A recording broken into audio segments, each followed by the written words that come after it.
listen, and don't look away. You know how the story goes in their heads. A scene that fits neat headlines, a tidy revenge that reads like an accident, a clean cut that leaves no blood on your hands. They arrange it in their minds like proof you were never messy, never human, never scared. They file it under too perfect, and perfection makes them nervous. That's the currency you learned to mint. They say your payback was flawless. They whisper it like it explains everything. Bro, that revenge looked too clean. They say it like it's evidence you were trained by some shadow school, like the CIA should be paying tuition for your manners. Let them talk. Let them file their reports. While they're scribbling, you're rewriting the margins. You walked into the room blank-faced, a smile like daylight that hurt nobody. You moved like a man in prayer. You drank coffee like a saint. You spoke like somebody who trusted the world to hold its promises. And while they catalogued your gentleness, you were rearranging fate like furniture. Slow, quiet, exact. You didn't explode. You executed. Smooth, surgical, cinematic. They call it clean because they can't stomach the logic. That the most lethal thing is the one who refuses spectacle. The loud ones draw maps. The subtle ones redraw borders.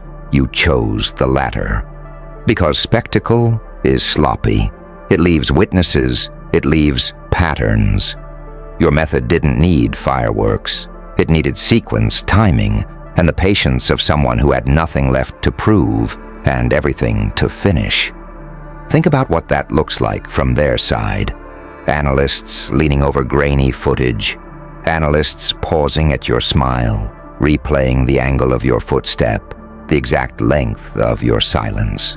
They search for a manual, a training montage, a telltale scar. They want a file they can fax around the building with a stamped explanation, and a stamp that says, control. But there's no file, there's only you, a human algorithm composed of grief, calculation, and the odd mercy of someone who learned to make justice look like destiny. You turned heartbreak into calibration. Every betrayal was a lesson you stored like contraband. Who leans when they lie? Who laughs when they're drowning? Who cries out of habit and who cries because it changes the record? You mapped them all, not with hatred, but with tools. You learned to read a room the way an intelligence officer reads satellite data. Heat signatures, patterns, anomalies. Only your satellites were eyes that had been opened by pain. Then you used that data like an artist uses a blade to carve truth from the soft tissue of their assumptions. You were clean because you removed the chance for improv. You left no rehearsal. You left no crowd. You left no applause. You arranged outcomes like chess moves, then walked away like a man who'd finished a prayer. That is what they can't process. Mercy executed with the precision of a weapon. They need a monster to be messy. You refused convenience. That's why they say the CIA's taking notes. Because governments and empires study efficiency the way addicts study their next fix. They want to bottle whatever made you so untraceable. Because people who can move without noise are the ones who break systems quietly. You becoming an exemplar of clean threatens the script. Their scripts require spectacle, blame, and a villain to hang on a hook. You give them nothing to hang. You give them a void, and that void is louder than any shout. You don't get satisfaction from watching them panic. Satisfaction is petty. It's for children. What you crave is architecture. You derive joy from the line of cause and effect, from setting inputs and watching deterministic outcomes obey your math. You calculate, you input, the world outputs.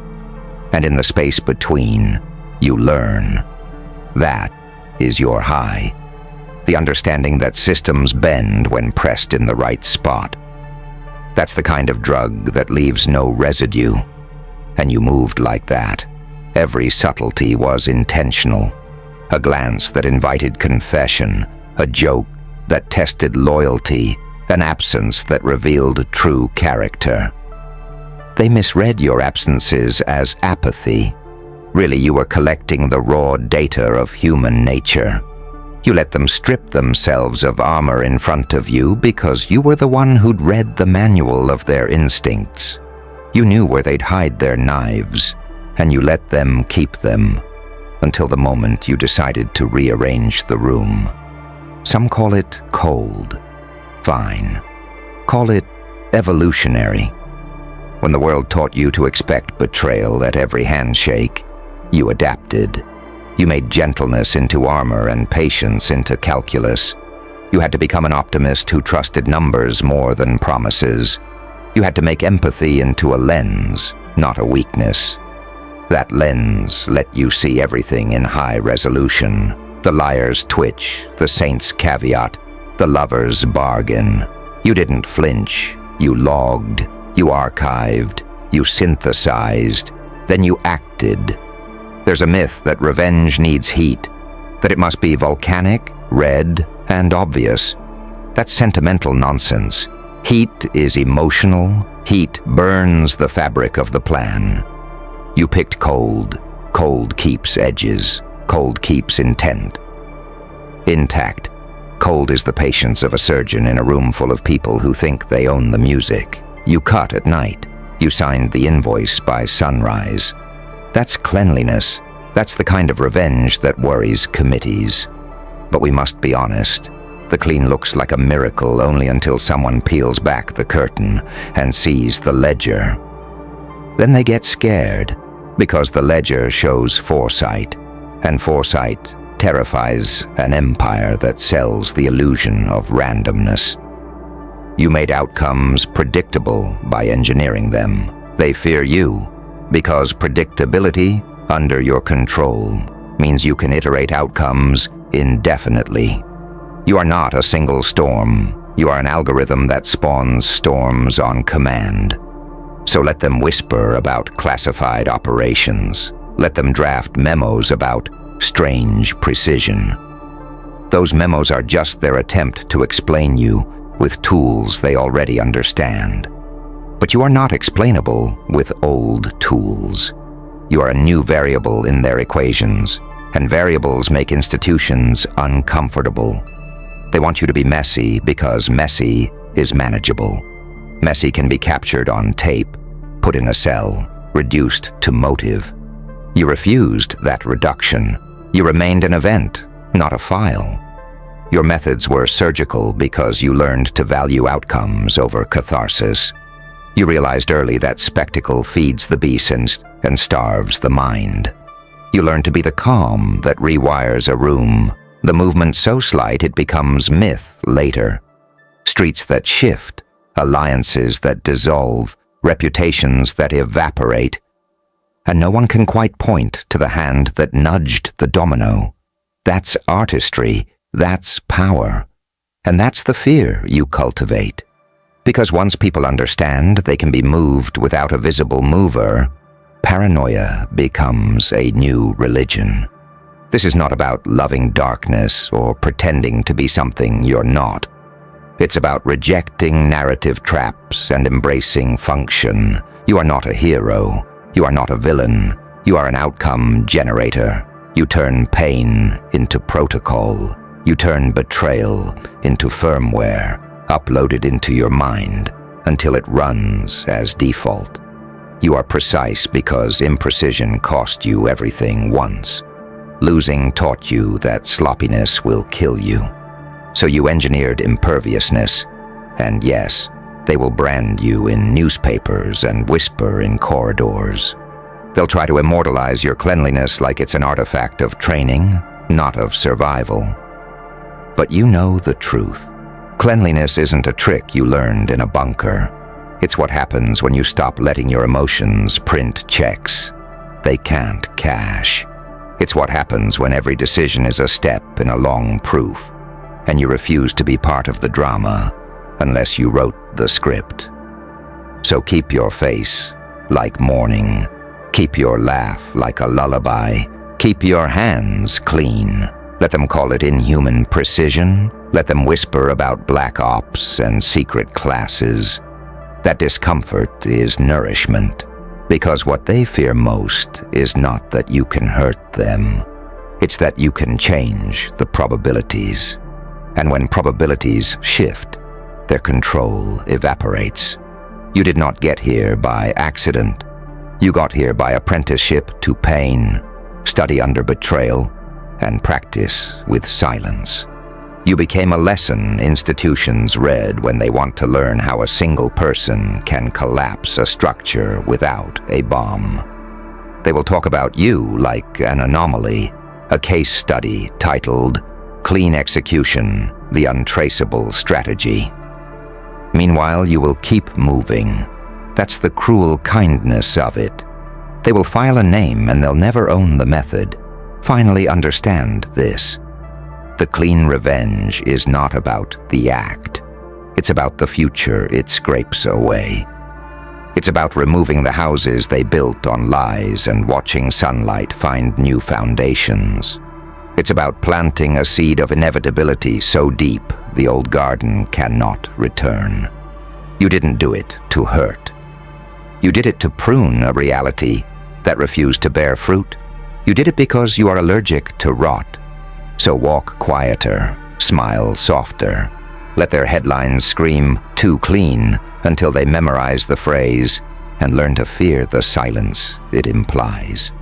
Because silence is not absence. Silence is verdict. And a verdict delivered without spectacle is the most honest kind. Bro, that revenge looked too clean. Let them study it. Let the CIA take notes. They won't learn how to replicate it. You were never a blueprint they could copy. You were a culmination of loss, of discipline, of a mind that stopped asking for mercy and started designing outcomes. And as they turn pages and draft memos and whisper about classified operations, remember the only thing that matters. You are free from the noise of their explanations. You moved like a surgeon disguised as a saint. And the world is better for the reconstruction you left behind. Walk on. Keep the ledger inside your skull. Keep your face like a prayer. And know this. The cleanest cut is the one that lets the rot fall away without anyone watching you do it. You keep walking, but the walk is different now. Each footfall is a metronome set to a tempo only you can hear. People mistake rhythm for mood. They call it confidence or arrogance depending on their fear. They don't know it's engineering. You built your cadence to measure reaction, a pause, a tilt, a soft inhale. These are not accidents. They are tests, and you watch how they answer without ever asking a question. You learn to hide inference in pleasantry. A compliment that sounds like kindness can be a probe.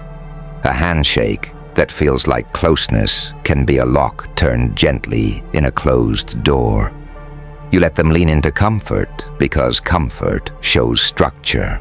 How their spine aligns under pressure, where their eyes dart when truth is near, which jokes are anchors and which are lifeboats. You collect those minor betrayals like seeds, plant them in the soil of your plan, wait for season. They will write about your efficiency and call it inhuman. Let them. They do not get to name you. Labels are for boxes. You are a field, wild, tended, and impossible to census by one person with a clipboard. Empires are built on repetition. You break them by refusing routine. You are a variable they never allowed into their equations. That is the terror. Uncertainty, wrapped in the costume of harmlessness. Remember how many times they told you to be reasonable. Reasonable is predictable. Predictable is controllable. You stopped being reasonable the day you understood that their definition of reason was a cage assembled from their selfish needs. When they told you to forgive, they meant forget and return to servitude. When they told you to move on, they meant let them continue. You learned to hear their proposals for what they were, demands dressed as favors, so you made rules, not many. The fewer the rules, the cleaner the math. Rule 1. Do not create witnesses you cannot manage. Rule 2. Make every interaction optional. Rule 3. Never reveal the ledger until the accounting is complete. Those rules turned you from a person who reacted to storms into a climate that produced them on schedule. That is the difference between spectacle and strategy. And the way the world clings to narrative like a warm blanket.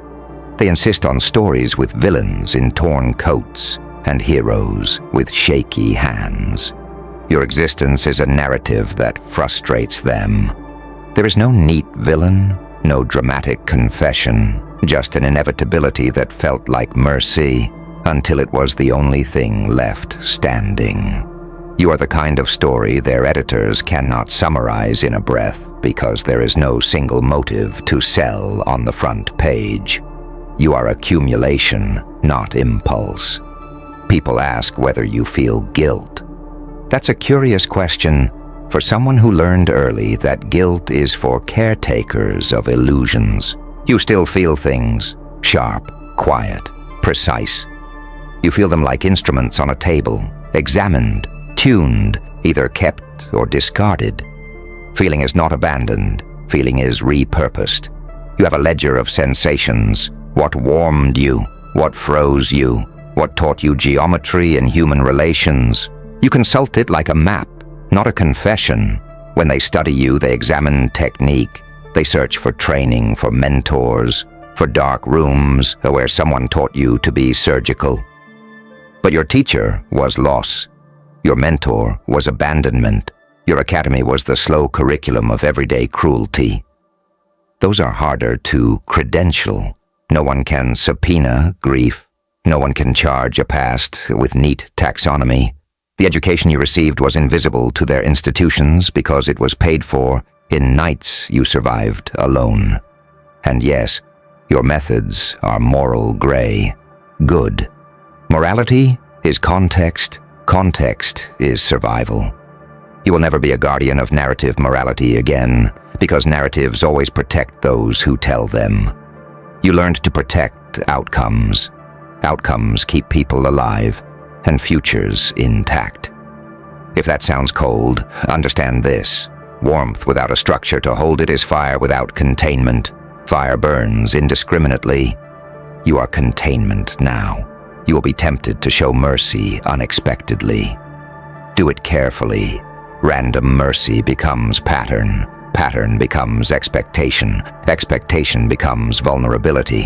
When you grant it as a device, not a habit. Make it conditional, ceremonial, meaningful. Let mercy itself become a lesson, not an entrapment. Let it be the currency by which you measure worth, not the default that empties you.